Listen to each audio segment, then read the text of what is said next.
Кейде таң қалам. Қалай басымнан өткен әр жағдайдан кейін түк болмағандай жүре береді екем. Қалай маған айтылған негативті сөздер мен сыртымнан жасалған әрекеттерден кейін ештеңе естімеген, білмеген адам сияқты жүре береді екем. Қалай түнімен жылап, таңертең ештеңе болмағандай күліп ойнады екем. Мен сондай мықты болғаным ба? Осы сәтте бірден басыма мынандай ой келеді. Мен мықты емеспін. Бұл мен емес. Бұл менің Раббым.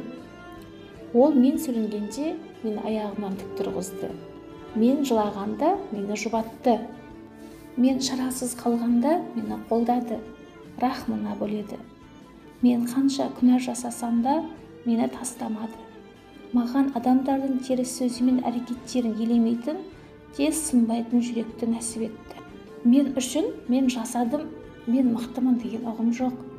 Ал мен сонда кіммін? Ешкім емеспін. Бірақ мен Раббымның құлымын. Маған осы да жетеді.